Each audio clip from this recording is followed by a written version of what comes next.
Salve, salve galera, sejam todos muito bem-vindos para mais esse encontro de Direito Processual Penal. Gente, hoje nós vamos tratar de um tema extremamente importante para o concurso de vocês dentro do nosso Código de Processo Penal. E é a parte que todo mundo mais quer, todo mundo mais fica na expectativa, que vai tratar das prisões cautelares, né? Então nesse primeiro momento nós vamos ter o nosso primeiro item lá do nosso edital que vai tratar sobre a prisão em flagrante. Vamos nessa? Vamos conversar um pouquinho sobre isso? Então vamos nessa. Gente, no sentido jurídico, o flagrante ele é uma qualidade do delito. É o delito que está sendo cometido, praticado, é o ilícito patente, irrecusável, insofismável, como diz a doutrina, que vai permitir a prisão do seu autor, sem mandado, por ser considerado, nesse caso, a certeza visual daquele crime. Então, gente, a prisão em flagrante nada mais é do que um ato constritivo de liberdade e tem a natureza processual. Esse ato constritivo da liberdade vai recair sobre quem? Sobre o sujeito ativo do delito, que está praticando ou que acabou de praticá-lo, sendo, portanto, uma medida cautelar de privação de liberdade daquele que praticou o delito, que está cometendo ou ainda que é perseguido logo após o crime, ou preso logo depois também com os objetos que façam presumir ser ele o autor do crime, sendo prescindível qualquer autorização judicial e não caracteriza, galera, em hipótese alguma, uma antecipação da pena. Guardem bem isso. A prisão em flagrante, ela é um mecanismo de autodefesa da sociedade, ao permitir qualquer pessoa de privar temporariamente aquele que está praticando ou praticou infração penal da sua liberdade de locomoção, sendo, portanto, desnecessário, como eu já adiantei, o mandado de prisão. Então, feitas essas considerações, eu posso dizer que a prisão em flagrante ela vai ser uma medida restritiva de liberdade, correto? Qual é a natureza dela? Vamos recapitular. A natureza é cautelar e processual. E aqui cabe a quem for surpreendido cometendo ou logo após ter cometido um crime. Uma contravenção também cabe, tá bom? E isso daí vai ser independente de ter uma ordem escrita, uma autorização prévia do juiz competente. Tá bom? Galera, para fins didáticos, eu costumo dividir o flagrante em flagrante facultativo e flagrante obrigatório. Isso quando a gente faz uma referência ao sujeito ativo, ou seja, aquele que age no momento da prisão. Então consiste no flagrante facultativo a possibilidade de qualquer um do povo efetuar a prisão daquele que esteja praticando o delito, ou que esteja em outra situação legítima também de flagrante. Trata-se, galera, de uma hipótese de exercício regular do direito, como a gente já conversou, atribuindo a faculdade para qualquer pessoa dar voz de prisão àquele que pratica ou praticou uma infração penal. E essa situação ela está regulada no artigo 301, lá na primeira parte do nosso Código de Processo Penal. Bem, por outro lado, nós vamos ter uma segunda espécie de flagrante, que é o chamado flagrante obrigatório, também conhecido como flagrante compulsivo ou ainda coercitivo. E vai consistir na atuação coativa, isso é, compulsória, de algumas pessoas, para que possa prender aquele que está numa situação de flagrante delito, tal qual se depende da parte final do artigo 301 do CPP. Então essas pessoas, vias de regra, elas vão ser os agentes públicos, em especial ligados às forças policiais. Por exemplo, vocês, policiais civis, policiais militares, policiais federais, policiais rodoviários e tantos outros. Nós temos ainda que ter em mente que esses agentes eles têm o dever legal de efetuar a prisão daquele que esteja praticando ou que praticou infração penal. Para os demais agentes públicos, isso aí eu posso incluir o promotor de justiça e também o juiz de direito, não há essa obrigatoriedade, mas sim uma mera faculdade. É assim o entendimento. Tá bom?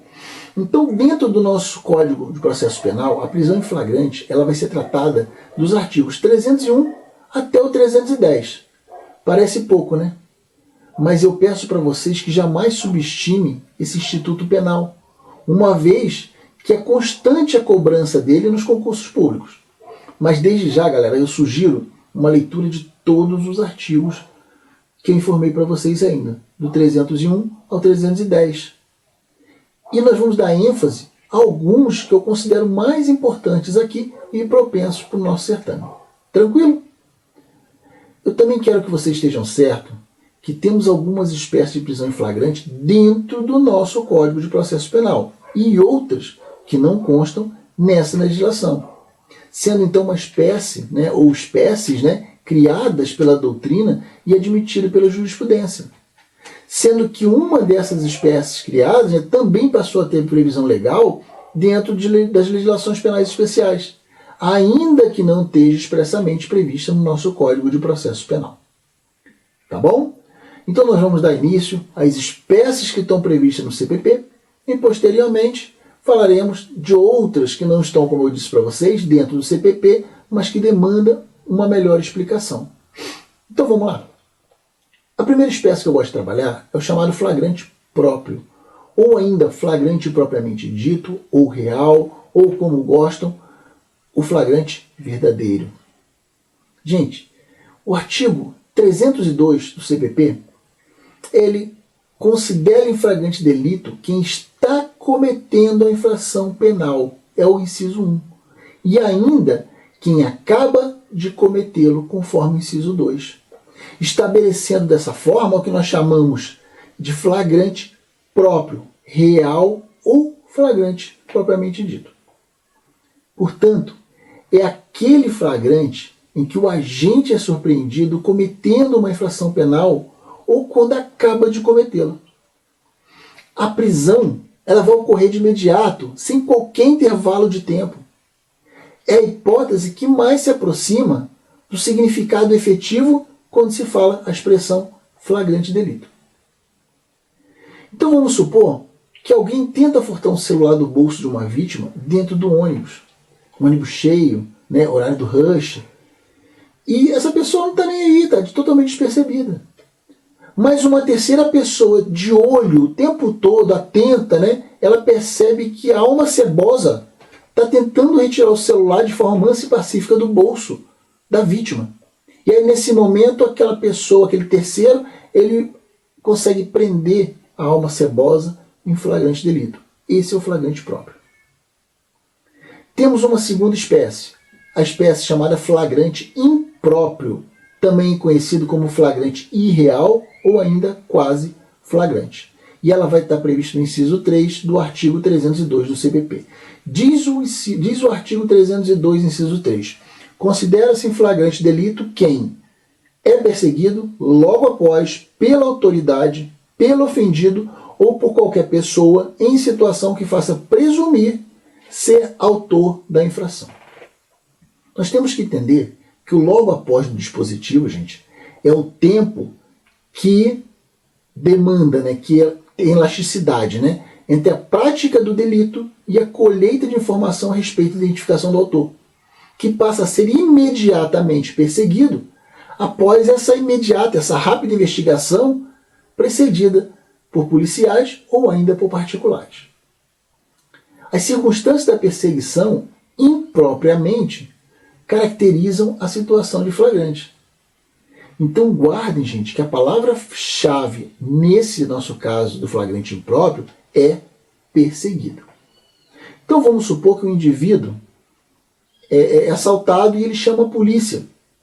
E a polícia chega, já toma as notas ali do que interessa e parte logo após na perseguição.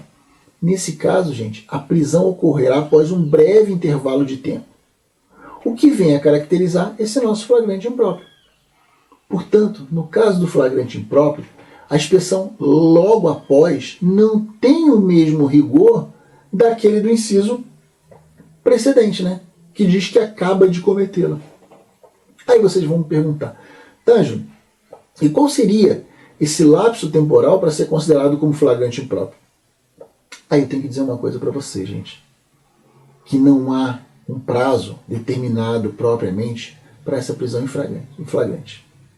Isso é, quando se ouve dizer, gente, que a prisão em flagrante ela deve ocorrer até 24 horas conseguintes ao crime, isso não é verdadeiro. Uma vez, gente, que a legislação não traz um limite temporal. Então, desse modo, havendo uma continuidade da perseguição, o que não pode acontecer é uma interrupção, tá? Ainda assim vai ser possível reconhecer a prisão em flagrante, seja a qualquer momento. O que deve se levar em mente para que configure uma prisão em flagrante impróprio vai ser o quê? A imediata e contínua perseguição do agente delituoso, logrando êxito em prendê-lo diante de uma situação que faça entender com que essa pessoa seja efetivamente o autor do fato. Gente, de boa, passamos então à terceira espécie. Terceira espécie de flagrante é o flagrante presumido, também conhecido como assimilado ou ficto. Nesse flagrante não se exige a perseguição, tá? Basta que a pessoa seja encontrada logo depois de posse de elementos materiais que façam presumir ser ela a autora da infração. O logo depois é um breve lapso temporal. Mas nesse caso não há perseguição. O que há é um encontro do sujeito com elementos superiores, né, que indiquem a presunção do cometimento da nossa infração penal. Tanto o flagrante impróprio quanto o presumido, na realidade, eles são fictos, onde vai deduzir que o sujeito ali capturado é o autor do fato. Então, nesse tipo de flagrante, o presumido, né, como se diz, a palavra-chave que nós possamos trabalhar é encontrado, ou seja, a pessoa ela não é perseguida, mas ela é encontrada. Pouco importando se foi por puro acaso, ou se foi procurado após uma investigação realizada. Isso não interessa para a gente. Vale dizer que não é necessário que efetivamente essa perseguição aconteça, bastando que a pessoa seja encontrada logo depois da prática do delito numa situação ou numa atitude suspeita. E o lapso temporal entre a infração penal e a efetivação dessa prisão, ele pode ser ainda mais elastecido do que no flagrante impróprio. Então, gente, 3 são os elementos do nosso flagrante presumido. O primeiro é encontrar o agente, é a questão da atividade, né? O segundo vai ser a expressão logo depois, então nós vamos tratar do tempo. E, por fim, a presunção da autoria, seja encontrando armas ou até mesmo objeto do crime. O STF, em alguns procedentes, ele dispensa, galera, inclusive nos casos de flagrante presumido, que a prisão ela seja efetuada na mesma comarca. Já teve um julgado em que ele disse que, se tratando do flagrante presumido do 302, inciso 4 do CPP, como no caso subjúdice, por exemplo, a prisão ela pode ocorrer em qualquer localidade diversa daquela onde efetivamente o crime se consumou. E temos ainda um informativo. Ângelo, você adora informativo. Adoro informativo, porque isso é o que traz de mais atual para a gente. E nós temos, no caso do flagrante presumido, o informativo 606 do STJ, que ele vai dizer o quê? Que não configura uma justa causa apta a autorizar a invasão domiciliar a mera intuição da autoridade policial que haja uma eventual traficância praticada pelo indivíduo, fundado unicamente o quê? Na fuga daquele indivíduo do local supostamente conhecido como ponto de venda, ante uma iminente abordagem policial. Então, no caso, né, desse julgado que deu origem ao informativo 606, a gente percebe que o sujeito ele estaria passando no local conhecido como ponto de droga, e ao perceber a presença da polícia, né, que estava em diligência naquele local, ele se assusta e sai correndo e vai para casa. Mas frisa-se, gente, que ele não trazia nenhuma droga. Então ele entra na sua casa e a polícia, supostamente em perseguição, entra logo em seguida, logrando encontrar drogas na residência. Assim constava nos autos. O sujeito, então, ele foi autuado em flagrante pelo tráfico de drogas. Aqui é importante uma discussão sobre a questão da legitimidade do procedimento policial, que após o ingresso no interior da residência de um determinado indivíduo, e diga-se de passagem, sem um consentimento válido ou sem uma autorização judicial, ele venha encontrar e apreender drogas, de sorte que venha configurar o crime de tráfico de entorpecentes, cujo caráter permanente, via de regra, autorizaria o ingresso domiciliar. Aí vocês vão perguntar, Tângelo, mas para possuir drogas, manter em depósito e guardar, isso aí já não é um crime permanente? Sim. Porém, o que determinou a invasão do domicílio no nosso exemplo não foi a notícia de que havia drogas na casa, mas sim ela teve origem numa mera suspeita de um comportamento em que o sujeito teve na rua e depois ele correu para casa. Então, na hipótese em que o acusado ele se encontra num local supostamente conhecido como ponto de droga, e quando avista o patrulhamento policial, ele apreende fuga até a sua residência por um motivo desconhecido, e nesse mesmo contexto ele é perseguido pelos policiais, mas não há um contexto fático do qual se possa concluir que no interior daquela residência também ocorre uma conduta criminosa. Então essa questão da legitimidade da atuação policial quando invade esse domicílio, né, ela vai se tornar extremamente controversa. Assim, gente, ao menos que se possa inferir de fatores outros, que não há, nesse caso, a mera fuga ante-eminência e abordagem policial, né, e que esse evasor, essa pessoa que está fugindo, ela esteja efetivamente praticando crime de tráfico de drogas ou algum outro de caráter permanente no interior da sua residência, aonde ele veio se esconder. Se não for assim, gente, não vai haver razão séria para uma mitigação dessa inviolabilidade do domicílio. Ainda que haja posteriormente uma descoberta e apreensão de drogas lá no interior da casa dele. Circunstância que vai se mostrar então meramente acidental, sob o pena que de esvaziar essa franquia constitucional da mais alta importância, que é o domicílio, que é a residência.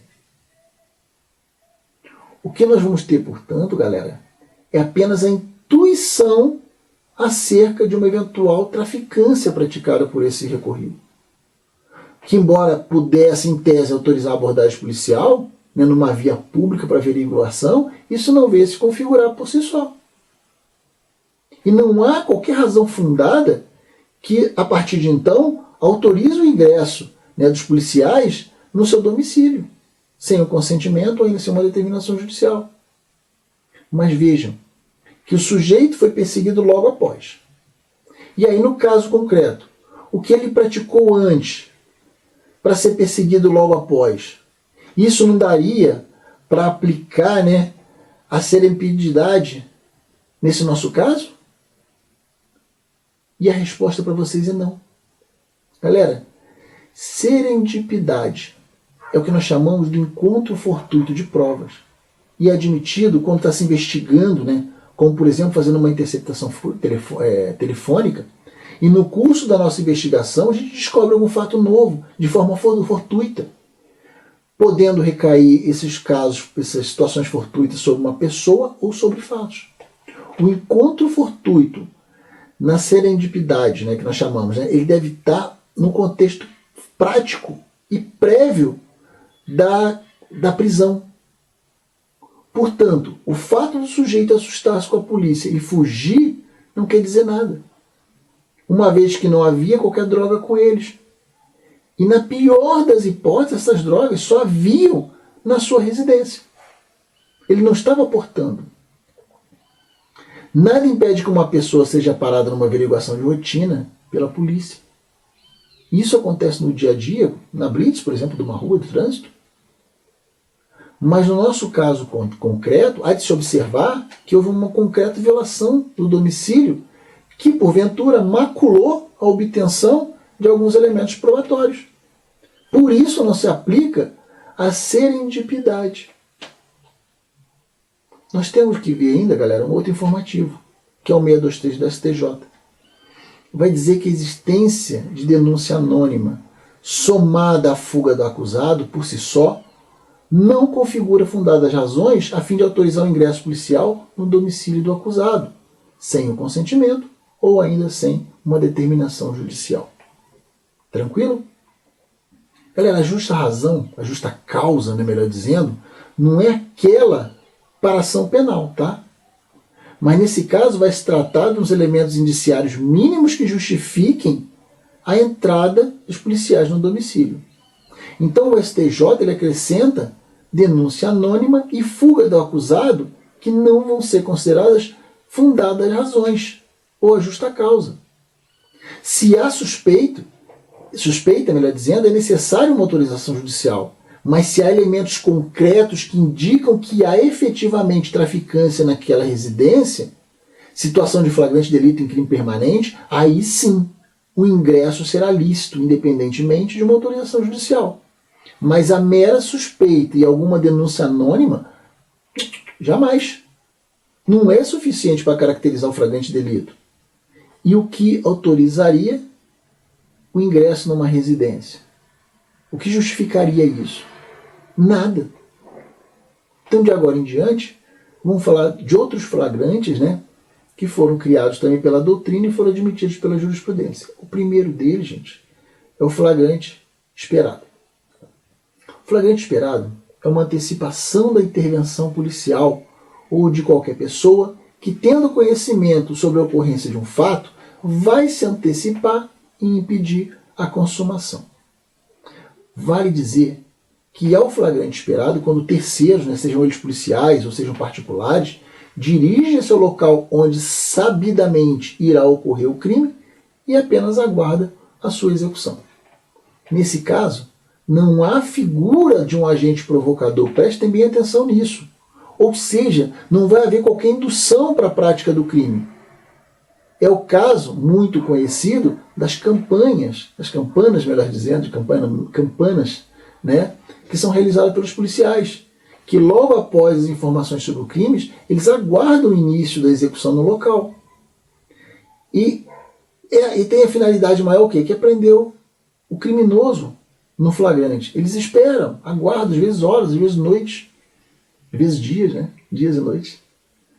Mas, gente, normalmente haverá a modalidade tentada do crime. É isso que vocês têm que ter em mente. Uma vez que alguém vai impedir a consumação daquilo. Mas ainda vamos ter outros casos que não vai ser possível, o crime vai se consumar, tá? O exemplo que a gente traz é a questão do sistema de monitoramento de câmara de vigilância na rua. Isso daí pode ser considerado como flagrante esperado. E não há, nesse caso, qualquer estimulação por parte da vítima ou da polícia para induzir que um agente venha cometer um delito. A outra espécie ou modalidade é o flagrante preparado. Esse flagrante também é conhecido como flagrante provocado, é o famoso crime de ensaio, é o delito putativo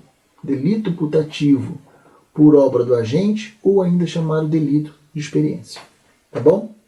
Ou seja, diferente do anterior, nesse o agente vai ser instigado a praticar um crime, não sabendo, porém, que está sob a vigilância atenta da autoridade ou ainda de terceiros, que só aguarda o início dos atos de execução para realizar a prisão em flagrante. Nessa espécie, gente, vai ter a figura de um agente provocador que vai induzir o delituoso a praticar o crime. Na verdade, o autor do fato delituoso ele é considerado um mero ator. Por quê? É porque percebe-se que há uma trama ensaiada para prender o acusado. Vocês percebem uma série de adoção de precaução, né, para que o crime não se consuma.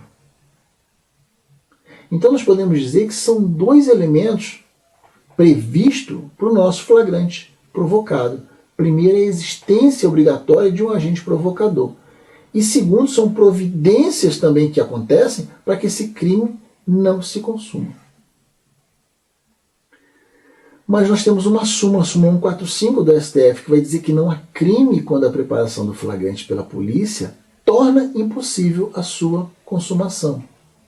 Essa súmula costuma ser bastante cobrada, tanto nas questões de prova dentro do processo penal, quanto do direito penal. Especificamente no âmbito do direito penal, ela vai ser trabalhada quando a gente trata do crime impossível, na discussão de uma tentativa inidônea. E quando a gente traz ela para o âmbito do direito processual penal, nós vamos tratar especificamente essa 145 quando a gente vai fazer essa análise do flagrante. Então, gente, fato é que o nosso flagrante preparado vai ser aquele onde o agente é estimulado pela vítima ou pela autoridade, chamados, né, agentes provocadores, para que possa cometer uma infração penal. E essa galera, esses agentes, essas autoridades policiais, né, esses agentes provocadores, eles têm o quê? Qual é a função dele principal? Prender aquele indivíduo. Mas quando eles prendem, eles tornam impossível ao mesmo tempo a consumação do delito. O agente provocador, de uma forma geral, ele auxilia, ele instiga, ele induz, ele contribui para o fato. E ao mesmo tempo, é ele quem vai impedir da forma definitiva da consumação do delito. Então o flagrante provocado ou preparado nada mais é do que uma prisão ilegal. E esse flagrante costuma ser nulo. E todas as provas produzidas em torno dele serão provas ilícitas. Atentem, gente, que de acordo com a jurisprudência, havendo notícias também, segundo os quais os acusados mantinham drogas em depósito antes, né, da simulação da compra feita pelos agentes policiais, nesse caso vai ser impossível o reconhecimento do crime impossível. Em razão de quê? Em razão do flagrante preparado. Na verdade, o que autoriza a jurisprudência é a prisão que vai ocorrer não pela venda em si da droga, pois houve nesse caso, né, como eu acabei de falar para vocês, um flagrante preparado. Esse flagrante ele é ilícito. Mas vai permitir a prisão, né, do indivíduo por portar, trazer consigo, guardar, ter em depósito a droga. Em outras palavras, a indução da venda, motivo pelo qual não poderá o agente ser denunciado por esse critério, né, vai ser ilícita. Mas os demais verbos do núcleo, os núcleos verbais, né, dizendo assim, que preenche a venda, ou seja, tudo aquilo que ele praticou antes de vender, vai se tornar viável para que aconteça a sua prisão em flagrante. E essa é a tese adotada pelo STJ, no sentido de reconhecer que, estando o crime consumado, sendo ele permanente, mesmo que os agentes policiais se passem por usuários, é provocado quanto à venda, mas no tocante a guardar, ter em depósito e trazer contigo, configura-se, sim, caracteriza sim a figura permanente já consumada. E, portanto, nesse caso, estaremos diante de quê? De um flagrante próprio. Vamos a outra figura. A outra figura vai tratar do flagrante prorrogado, protelado, retardado, postergado ou diferido, ou ainda chamado de ação controlada. Então, nessa espécie de flagrante, temos que ter em mente que a ação controlada, gente, vai ser um gênero. E dela vai derivar diversas espécies, entre as quais o flagrante prorrogado. Flagrante esse que tem sido muito utilizado nas mais diferentes fases, né, da Operação Lava Jato, que é a operação mais conhecida da Polícia Federal. Atente que a regra é a obrigatoriedade do flagrante compulsório. Porém, excepcionalmente, a polícia ela pode retardar esse flagrante. Desse modo, gente, por ser uma exceção à obrigatoriedade, ela vai ter que ter uma expressa previsão legal. Também com autorização judicial prévia, né, e também uma prévia oitiva do Ministério Público quanto a essa confluência dos fatos. Vejo que nesse tipo de flagrante, a autoridade judicial ela pode impor limites para a operação. Uma vez que os traficantes, por exemplo, eles podem cruzar uma fronteira com outro país e colocar toda a operação por água abaixo. Costuma-se dizer, então, que dentro dessa espécie de flagrante, nós trabalhamos como regra em 3 situações legais, das quais admitem essa possibilidade do flagrante retardado. E eu vou dizer para vocês agora quais são elas. A primeira está prevista na Lei 12.850 de 2013, que é a Lei de Combate ao Crime Organizado, lá no artigo 8º, que vai tratar da ação controlada como gênero. Então, para a lei, né, a ação controlada vai estar lá no artigo 8º e vai dizer assim, ó, consiste a ação controlada em retardar a intervenção policial ou administrativa relativa à ação praticada por organização criminosa ou a ela vinculada, desde que mantida sob observação e acompanhamento para que a medida legal, ou seja, o gênero, flagrante, prisão preventiva ou a prisão temporária, se concretize no momento mais eficaz a formação de provas e obtenção de informações. Assim, gente, nós podemos afirmar que a ação controlada ela vai ser um gênero e vai, inclusive, abranger esse flagrante retardado que a gente está estudando agora. A medida legal só vai ser executada e concretizada no momento posterior, que seja mais eficaz.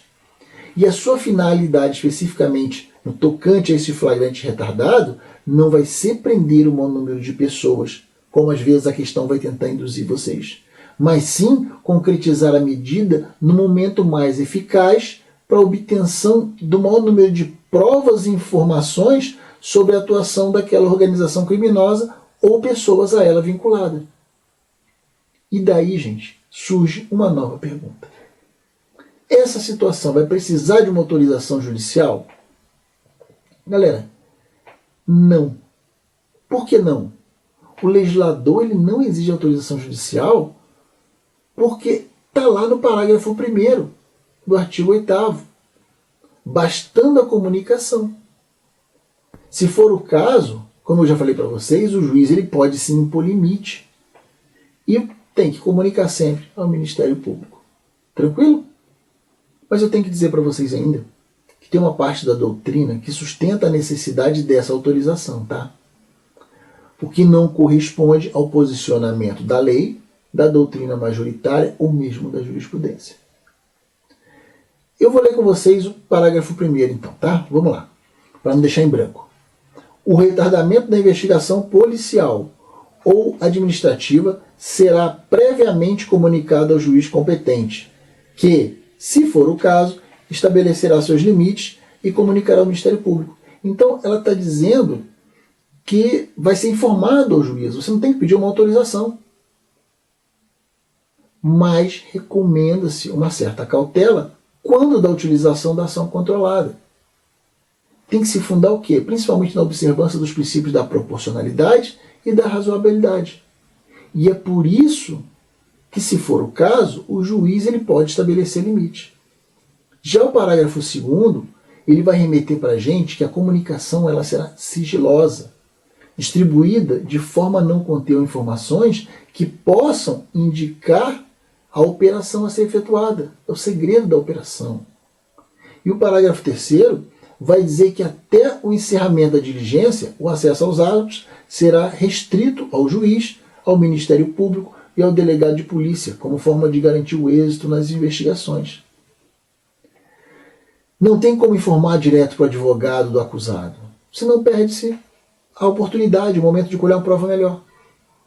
O parágrafo 4º vai dizer que ao término da diligência vai ter que ser feito um termo circunstanciado sobre essa ação controlada. Então tem que ser tudo documentado, gente, não é a Deus dará. Uma outra previsibilidade que vai admitir o flagrante retardado está na Lei de Drogas, no artigo 53, tá? Que é a Lei 11.343. Diz o artigo 53. Em qualquer fase da persecução criminal relativa aos crimes previstos nessa lei, ou seja, de drogas, são permitidos, além dos previstos nessa lei, mediante autorização judicial ouvido o Ministério Público, os seguintes procedimentos investigatórios. E aí o inciso 1 vai dizer que o que é previsto, a infiltração por agente de polícia em tarefas de investigação constituída pelos órgãos especializados pertinentes. 2. A não atuação policial sobre os portadores de drogas, seus precursores químicos ou outros produtos utilizados na sua produção que se encontram no território brasileiro, com a finalidade o quê? De identificar e responsabilizar o maior número de integrantes da operação de tráfico e distribuição sem prejuízo da ação penal cabível. Parágrafo único vai dizer que na hipótese do inciso 2, essa autorização será concedida desde que sejam conhecidos o itinerário provável e identificação dos agentes do delito ou de colaboradores. O foco principal dessa lei de drogas, gente, vai ser identificar e responsabilizar o maior número de pessoas envolvidas das operações de transporte e a distribuição da droga. Diferente da lei de organização criminosa, que vai ser o quê? Intervir no momento mais eficaz para a obtenção de provas e de informações. Fica bem especificado, bem caracterizado isso para vocês, para efeito de concurso. Ângelo, tem informativo? Tem.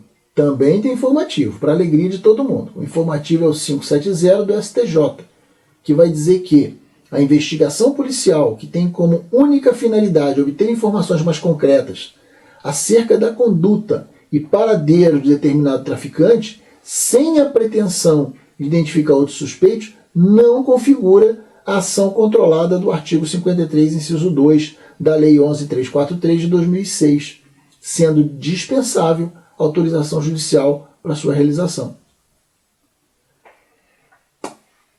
Vale dizer, galera, que se o intuito for de obter informações sobre o paradeiro e as ações de um único traficante, né, e não de todo o bando, vamos dizer assim, não pode ser considerado uma ação controlada. E aí vai exigir, sim, autorização judicial. Temos outra previsibilidade? Temos. Nós temos uma outra previsibilidade do flagrante retardado, que vai estar lá no artigo 4b da Lei 9613 de 98, que vai dispor sobre os crimes de lavagem e ocultação de bens, direitos e valores. Assim diz o artigo 4b.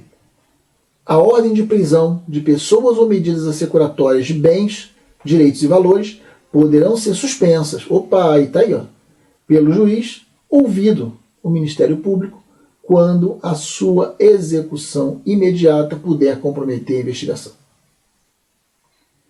Então, gente, feitas essas considerações sobre o flagrante retardado, finalmente, então, vamos falar sobre o que se reconhecia, né, como flagrante por representação. Vou tecer esse comentário, tá? Por quê? Porque, embora não se considere verdadeira essa espécie de prisão em flagrante, o flagrante por representação, que estava disposto lá nos artigos 317 e 318 do Código de Processo Penal, já revogado, né, tem-se entendido que a apresentação espontânea do autor do delito à polícia não vai caber, em regra, a prisão em flagrante delito, uma vez que não caracteriza qualquer das hipóteses do 302, né, do CPP.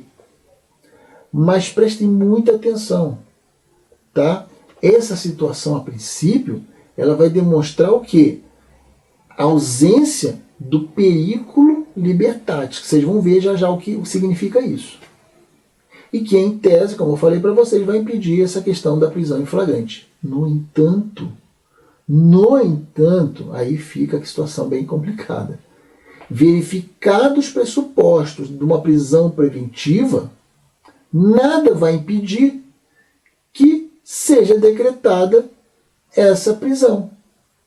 Por quem? Pela autoridade competente, pelo juiz. E aí, gente, uma alteração significativa que o pacote anticrime, né, ou seja, a Lei 13.9624 de 19, ela trouxe para a prisão em flagrante, em especial, retratada lá no artigo 310, foi no sentido de efetivar ainda mais o direito à liberdade e outras garantias fundamentais. Então, uma parte da redação trazida para o artigo 310 do CPP foi especificamente quanto ao prazo. E a outra foi quanto à obrigatoriedade da realização da chamada audiência de custódia, que veio efetivamente fazer parte, então, do nosso texto legal. E o prazo máximo estipulado, né, no qual foi incluído pela Lei 13.964 de 19, para a realização dessa audiência de custódia, vai ser de 24 horas, a contar do quê? A contar da recepção do auto da prisão em flagrante, do APF. E essa audiência vai acontecer para que o juiz, né, responsável, ele possa se manifestar de forma fundamentada quanto à concessão de uma liberdade provisória com ou sem fiança, pode se manifestar ainda no tocante ao relaxamento da prisão, sendo considerada essa ilegal, ou ainda ele pode converter a prisão em flagrante numa prisão preventiva, desde que o quê? Presente os requisitos da preventiva, que nós vamos estudar na sequência. Tá bom? Porque entende como essa prisão preventiva, sendo a última ratio, ou última ratio, como queira, não sendo mais eficaz, então, qualquer outra medida cautelar. Vejam, gente, que transcorrido 24 horas após o decurso do prazo estabelecido para a realização da audiência de custódia, e se essa não for realizada sem qualquer motivação idônea, por si só, já nasce como ilegal a prisão. E ela tem que ser relaxada de imediato pela autoridade competente, sem, no entanto, haver ou criar qualquer prejuízo da possibilidade imediata para uma prisão preventiva, que foi o que a gente falou lá em cima, no começo da nossa conversa.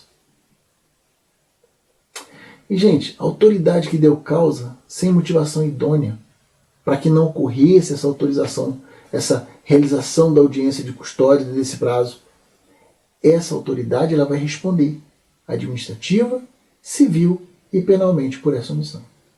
Nesse momento, gente, está clara a seriedade com que o legislador ele está levando essa audiência de custódia.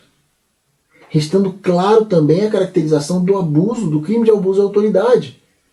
E concorrendo para que as prisões de agora em diante elas sejam conferidas, lastreadas de legalidade plena, e sendo somente imposta de forma cautelar quando realmente se tornar indispensável para o nosso processo penal.